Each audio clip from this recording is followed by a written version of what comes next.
It wasn't always like this. There was a time when Ruth and I were the couple that made people roll their eyes with how in sync we were. You know the type, inside jokes across the dinner table, finishing each other's sentences, dancing in the kitchen even when there was no music playing. The kind of love that felt worn in and soft, like an old hoodie you never wanted to take off. We met the way most people don't anymore. Not through apps or blind dates, but in the cereal aisle at a grocery store. She made a crack about how only psychos eat grape nuts, and I abandoned my cart right there to follow her to the checkout line. We talked over coffee that same day, and just like that, I stopped wondering if I'd ever find someone who got me. Because Ruth? She got me. I was working in home renovations back then, building up a small company with two close friends. She was just out of college, working as a substitute teacher, bright-eyed and full of opinions about the world. We had nothing and everything at the same time. Rented a cramped apartment with water stains on the ceiling and a neighbor who practiced his saxophone at midnight. We didn't care. We made it ours. The first year we were married, money was tight. We budgeted everything, from our groceries to how often we could afford a night out. But we had each other. That sounds like a line from a corny movie, but when you're scraping by and still laughing at burnt toast in the morning, you start to believe in the power of simple things. Eventually, we bought our first home, a little fixer-upper that needed more fixing than anything else. I poured my weekends into it, and Ruth made it a home. She painted the walls in colors I wouldn't have chosen, but somehow, they worked. We planted flowers, fought over tile samples, named our two cats like they were royalty. We talked about starting a family, and when our son came along, the love grew in a direction I didn't know it could. So, what happened? That's the question I've asked myself more times than I care to admit. What changed? Or maybe the real question is, what didn't I see? It started small. At first, I chalked it up to stress. Ruth seemed tired, distracted. She was quiet at dinner, spent more time on her phone. I assumed it was work. Teaching had gotten harder with the new principal breathing down her neck, and she never brought that stress home before. But this time, it stuck to her like static. We stopped laughing as much. Stopped touching. It's funny how you can live under the same roof with someone and still feel alone. I tried. I planned a weekend getaway, just the two of us, but she said she wasn't up for it. I offered to watch our son so she could have a day to herself. She took it, but came back looking even more tired. And then came the night she ordered pizza. It was a Friday. I remember because our kid had a sleepover at his cousin's place, and we had the house to ourselves for once.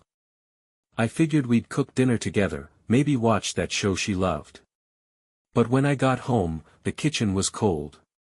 She had already eaten. Said she wasn't hungry for anything else. She was on the couch, eyes glued to her phone, and the pizza box was in the trash. I thought nothing of it. Just a missed opportunity. But looking back, that was the first piece. Because the next Friday, she ordered again. And the Friday after that. I didn't suspect anything at first. Who suspects the pizza guy? It sounds like the beginning of a bad adult film, not the unraveling of a real marriage. But that was the start of it. The beginning of the slow erosion. The first crumb on the trail. And me? I was still out here, sweeping leaves off the porch and wondering why the wind felt colder than it used to. I didn't want to believe it. Not really. Suspicion is like termites, once it gets in, it starts eating away at everything, even the good beams. I told myself I was being paranoid. That I was overthinking it. That Ruth deserved the benefit of the doubt. But something had changed. And you don't need a PhD in psychology to notice when your wife flinches at your touch. The next Friday, I stayed late at work. Not because I had to. Because I wanted to see something. I called the house around 6 p.m. and got voicemail. That alone was unusual. Ruth always picked up. So I parked down the street and waited. That's when I saw him. Beat up red sedan, faded, hot slice pizza, sign on top. He walked up to our door, box in hand, the kind of kid who looked like he still lived with his parents and didn't fold his laundry. She answered the door quickly. Too quickly. And then, she invited him in. I waited. 5 minutes. 10. 15. Nobody comes in for a tip and takes 15 minutes unless they're also taking liberties. My stomach dropped. I didn't go to the door. I didn't pound on it. I just sat there and watched. When he finally came out, he had the look of a man who wasn't there just to deliver food. He was smiling. Smug. Adjusting his shirt like it had been in a hurry to come off. That night, I went home like nothing happened. She greeted me with a tired smile, kissed me on the cheek like she hadn't just betrayed everything we built. I sat on the couch, beside her, our son asleep upstairs, and tried to figure out if I was crazy. But I wasn't. I was just waking up. Over the next few weeks, I started noticing the details I used to ignore. Her phone never left her side. She started showering right before I got home, even if she hadn't been anywhere. There were receipts missing from the credit card bill, strange cash withdrawals, and pizza, so much pizza. Way more than one person could eat. One night, when she went to tuck in our son, I finally checked her phone. My hands were shaking, and I hated myself for doing it. But I hated being in the dark more. No names. Just a string of texts from someone labeled with a pizza emoji. Real subtle. They weren't graphic, but they didn't need to be. Things like, last time was amazing, and, same time Friday. My heart didn't break. It just stopped. Like it was waiting for a reason to beat again. I knew then. I went for a drive. No destination. Just me, the road, and the realization that I wasn't the man she wanted anymore. Maybe I hadn't been for a long time. I didn't confront her. Not yet. Part of me needed to be sure. Another part needed time to decide who I was going to be when this all came crashing down. And that's when I remembered her sister. Funny how people reappear in your mind when everything else is falling apart. Ruth's sister, Emily, had always been close to me in a way that made Ruth raise an eyebrow. Nothing ever happened. But there was something in the way she looked at me. Like she saw the version of me I forgot about. And suddenly, I wasn't thinking like the man I used to be.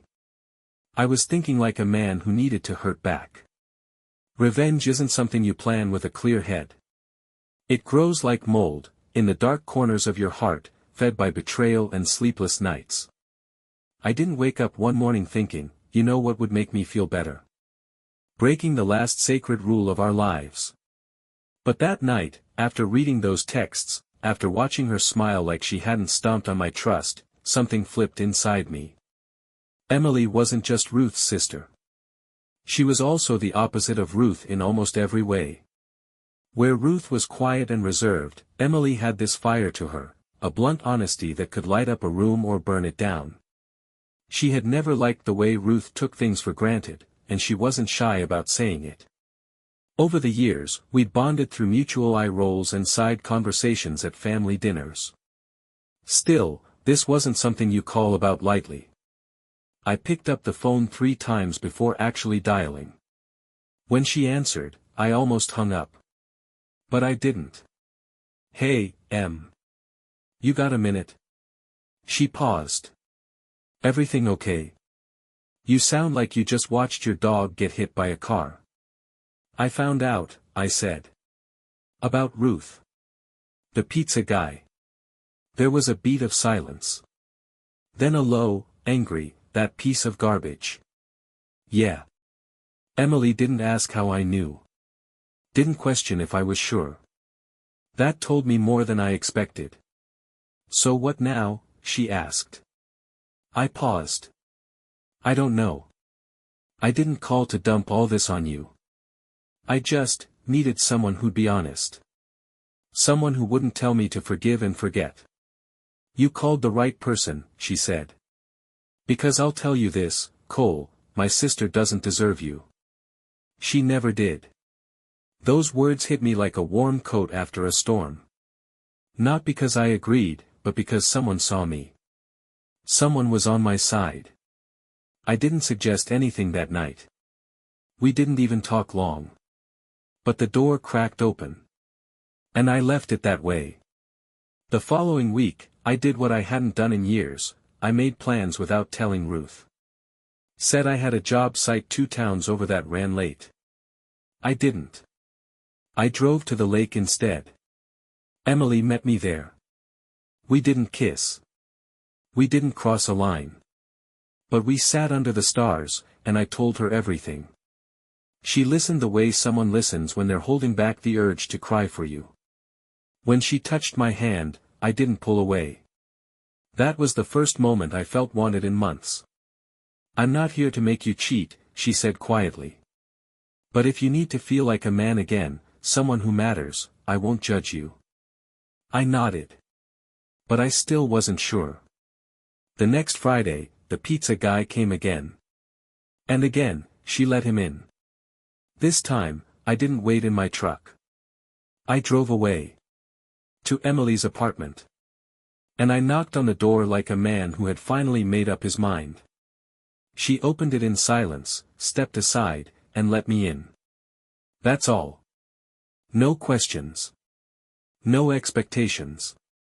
And as the door closed behind me, I wasn't sure if I felt better. But I sure as hell didn't feel like a victim anymore. The next morning, Ruth acted like nothing happened. She hummed while pouring coffee, wore that oversized sweatshirt she knew I liked, and kissed me on the cheek like her lips weren't still warm from someone else. That might have been the part that hit the hardest, the sheer ease of it all. Like betrayal was just another chore she crossed off before bedtime. You heading to the site today? She asked. Yeah, I said, trying not to choke on the lie. We've got a foundation pour this afternoon.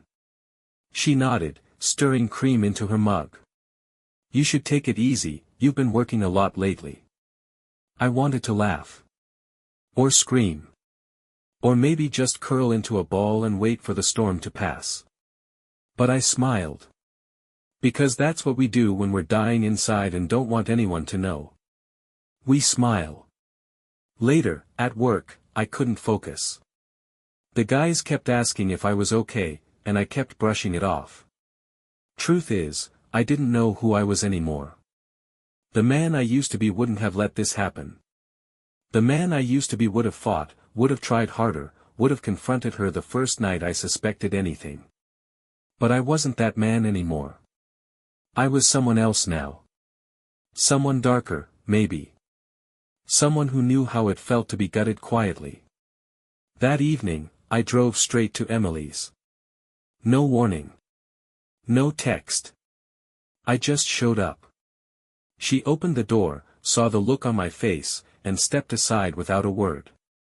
We sat on her couch, not touching, not speaking, just sitting in that strange stillness that comes after your world shifts. Did you do it? She finally asked. I nodded slowly.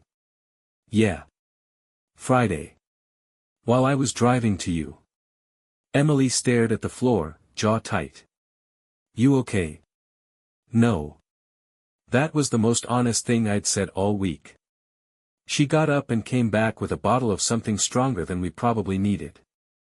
Poured us both a glass. We drank in silence.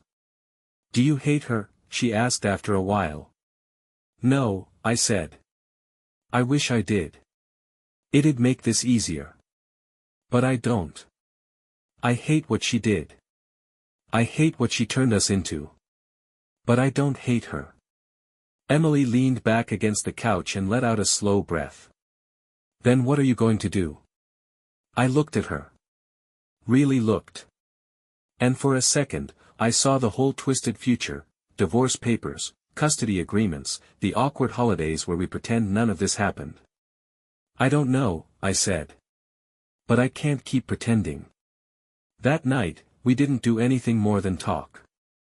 But the way she looked at me, like I mattered, like I wasn't just a doormat someone wiped their guilt on, that look stayed with me. When I got home, Ruth was already asleep. Or pretending to be. The pizza box was still in the trash. I took it out. Not because I wanted to see it. But because I needed to. There it was, a crumpled receipt with a name scrawled in blue ink. Ryan. The pizza guy had a name. And now I had a target. Once you have a name, it's hard not to imagine the rest. I spent the next day looking at every red sedan that drove by, wondering if it was Ryan behind the wheel. Wondering if he knew my name. If he knew about the boy who called me Dad. If he thought about the wreckage he left behind every Friday night, or if he just clocked out and went home like nothing happened. I knew I needed to see him. Not confront him, not yet, but see him. See who was worth more than everything Ruth and I had built. Who was worth the lies and the sneaking around. So I did what any unhinged, heartbroken man would do, I ordered pizza. Same place. Same time. Friday night. I told Ruth I was working late, but I got home before she did. Sat on the couch in the dark, TV on mute, waiting. When the doorbell rang, I got up and opened it like it was any other delivery. And there he was. He couldn't have been older than 24. Tall. Baby-faced. Kind of kid who probably called everyone, bro, and thought being 5 minutes late was still being on time. He held the box out with a grin. Hot slice delivery for Cole. That's me. He handed it off without flinching. Didn't recognize me. Just another order. Just another doorstep. I paid in cash. No tip. Hey, I said, just before he turned. You deliver here a lot? He shrugged. Yeah, Fridays mostly. Regular customer. Real nice lady. Nice lady. I nodded. Thanks. He jogged back to his car and drove off, his taillights disappearing down the street like nothing had happened. Like he wasn't sleeping with a married woman in the same house where her son kept Legos under the couch. I sat down at the kitchen table and stared at the box. Didn't even open it.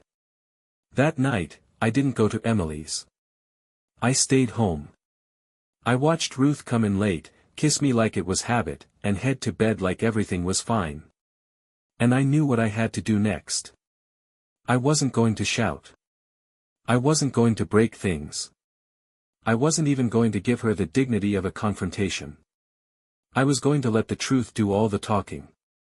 Emily helped me get a burner phone. I started documenting everything. Photos. Receipts. A log of every night she stayed late or needed space. It felt gross, playing detective in my own life. But if she was going to destroy our marriage behind my back, the least I could do was bring the truth into the light with my eyes wide open. The truth had a name now. And soon, the truth would have consequences. Once the burner phone was set up, it didn't take long to start building a timeline. I became a man of patterns, tracking Ruth's movements, checking timestamps, taking mental snapshots of her every alibi. I wasn't even angry most of the time. Just numb. Focused. Like I'd slipped into survival mode. Emily and I stayed in contact, but we kept our distance physically. Maybe we both knew that crossing the line once was already heavy. Doing it again before the truth exploded would only tangle things more. Friday came, and right on cue, the same red sedan pulled up at 6:43 p.m. I watched from the upstairs window like some suburban ghost. He rang the bell. She let him in. The door closed behind them, and the clock started ticking. 27 minutes later, he left. That night, she told me she was at the store picking up shampoo. I took a screenshot of the car's arrival and departure from the security cam I'd quietly installed above the garage. I didn't even blink when I filed it away in a hidden folder on the burner. By the third week, I had enough footage and receipts to script an entire episode of some depressing reality show. Her lies weren't even clever anymore. I wasn't sure if she didn't care, or if she just assumed I'd never see her that way. I did see her, though. Not the version she gave the world. I saw the tired smile that didn't quite meet her eyes. The restlessness when she wasn't near her phone. The way she flinched when I said, "I love you," like I'd hit a nerve instead of her heart. Emily offered to help organize everything into a clean packet: evidence, dates, text threads. She had a knack for sorting chaos. Said it helped her sleep at night. I didn't ask if that was true. One night, as I was filing a new recording, I caught Ruth standing outside our son's bedroom. She was just standing there. Silent. Holding the doorframe like it was the only thing keeping her upright. She didn't know I was watching. And for a moment, I wondered if she felt it. The weight of what she was doing. The distance she'd put between herself and the life she once swore she wanted. She whispered something to herself and walked away. I'll never know what she said. But I knew what I was going to do next. I was going to set the truth free. And I wasn't going to tell her it was coming. It was a Wednesday when I finally decided the truth needed air. Not a dramatic Friday night, not a screaming match after she got home late again, just a plain, ordinary Wednesday. The kind of day that's so normal, it couldn't possibly hold a reckoning. Which made it perfect. I printed everything. The texts. The timestamps. The photos. Emily had helped me organize them into a plain black folder, nothing flashy. Just facts. Paper and ink. But heavier than anything I'd ever held. When Ruth came home that night, I was sitting at the kitchen table. No TV. No music. Just me and the folder. She looked at me, cautious. "Hey, everything okay?" I nodded. "Can we talk?" Her eyes narrowed just a hair. "Sure. What's up?" I slid the folder across the table. She didn't touch it at first. Just stared at it like it might bite. "What is this?" "The truth." She opened it. Started flipping through. Page after page. I watched her face lose color like a Polaroid developing in reverse. Her mouth opened once, then closed again. She stopped halfway through and looked at me. "How long have you known?" "Long enough." Silence. I waited. 4 tears. 4 anger. 4 excuses. What I got was a whisper. "I didn't mean to." I laughed. "I couldn't help it." "You didn't mean to have an affair with the pizza guy. You tripped and fell into him every Friday night for a month." She looked like she wanted to cry, but I didn't see any tears. "I was lonely," she said. "I didn't feel like you saw me anymore." "And you thought the best solution was delivery infidelity?" "Ruth, I was here. I was trying. You shut the door. You built the wall." She tried to reach for my hand, but I pulled it away. "I'm not here to fight," I said. "I'm here to say I know. And I'm done." She froze. "What does that mean?" "It means I want you to pack a bag tonight. Go stay at your sister's." Her eyes widened. "Emily Cole, she knows," I cut in. "She knows everything.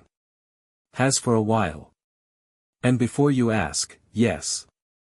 I spent time with her. No, it wasn't revenge. At least not at first. It was clarity. She looked like the wind had been knocked out of her. So that's it. Just like that." I stood up, heart pounding but face calm. "No, Ruth.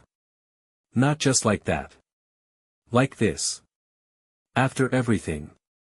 After every lie. This is the most honest thing I've done in months." She didn't speak.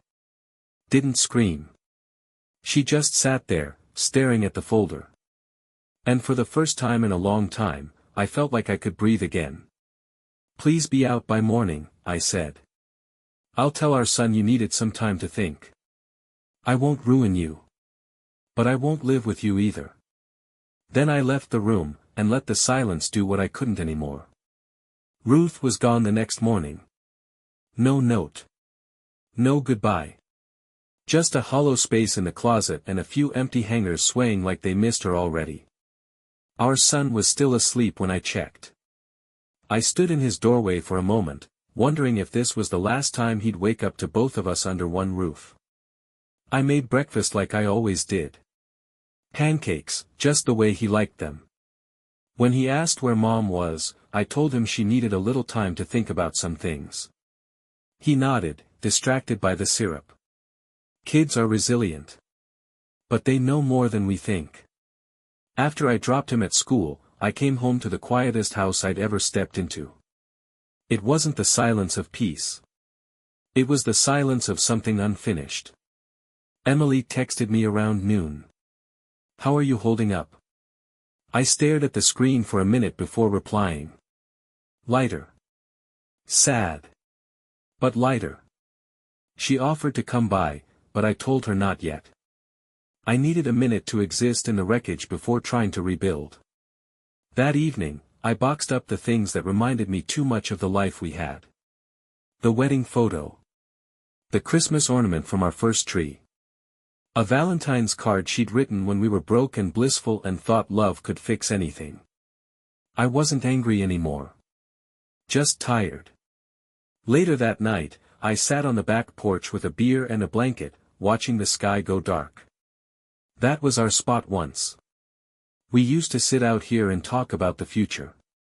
All the places we'd visit. All the things we'd build. It hit me then, not all endings are loud. Some just slip in through the cracks, silent and slow. The door creaked behind me. Emily stepped out. You said not yet, she said softly. But I figured maybe you changed your mind. I looked up at her, that familiar warmth in her eyes. Yeah, I said. I think I did. She sat beside me, no words. Just presence. And for the first time in weeks, I didn't feel alone. There was still a storm ahead. Lawyers. Papers. Conversations I didn't want to have. But tonight, there was just this. Quiet. Honest. Real. And maybe, just maybe, the start of something better. There's no clean break when you share a child. Divorce might draw the lines legally, but emotionally, it's more like trying to tear paper along a crease, it never rips the way you want it to. Ruth and I spoke briefly the following week. A neutral place. The diner where we used to get milkshakes and pretend calories didn't count. Now it was just a backdrop for the business of breaking up. She looked tired. Worn down. Not the woman I once chased through the cereal aisle. I didn't feel satisfaction in seeing her like that. Just sadness. We both knew what we were walking away from. I'm sorry, she said. I know that doesn't fix anything. But I am. I believe you, I said. And I did. But forgiveness doesn't mean restoration. It just means you're ready to carry less. We went over custody, school schedules, finances. She agreed to joint custody, though I'd be the primary home. She said our son needed stability. I think, deep down, she knew she'd forfeited a piece of her role when she stepped out of our marriage. After she left, I sat in the booth a while longer. Drank my coffee slow. Thought about all the versions of us that had lived in that diner, the happy couple, the tired new parents, the strangers signing the end. Later that week, I filed the papers. Final. Clean. Like peeling off a bandage that's been stuck to the same wound too long. Emily and I kept things gentle. We weren't rushing. We weren't labeling anything. It wasn't about revenge anymore. It was about finding light in a place that had been dark too long. One night, she came over for dinner.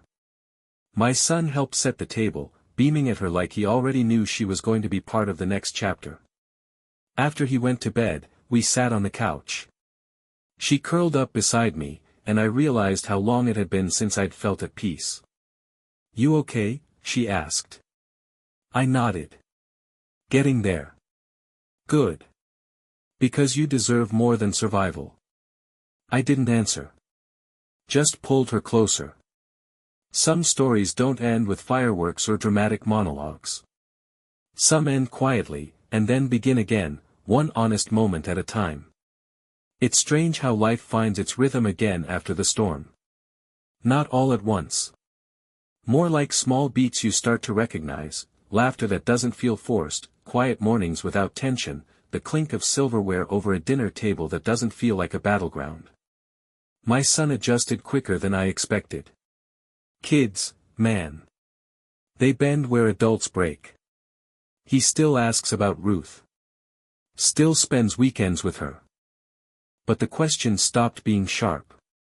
Now, they're just part of his world. 2 homes. 2 parents. One life split in 2, but stable. Emily never pushed. She came around slowly, always making sure my son came first. She brought snacks to his soccer games. Helped him with his school project like she'd known him his whole life. One night, he asked if she was going to be around, forever. I told him I didn't know. That we'd figure it out together. She cried when I told her that. Not out of sadness, just the weight of finally being seen for something good. I still think about Ruth sometimes. Not with longing. With curiosity. About who we were. About how things fray. I hope she finds her own kind of peace. I hope she becomes the version of herself she lost somewhere along the way. As for me, I'm not chasing revenge anymore. I'm chasing calm. Integrity. Presence. The kind of love that isn't afraid of honesty. Emily and I aren't rushing anything. But we're building something. And this time, it's built on truth, not illusion. The house feels different now. Lighter. Warmer. I repainted the living room. Replanted the garden. Started taking more pictures, not because I'm trying to prove anything, but because I want to remember how it feels when life doesn't hurt. If you told me a year ago that my life would be split down the middle and that something whole would grow out of it, I'd have laughed. But here we are. Whole. Not perfect. But real. And that, I've learned, is more than enough.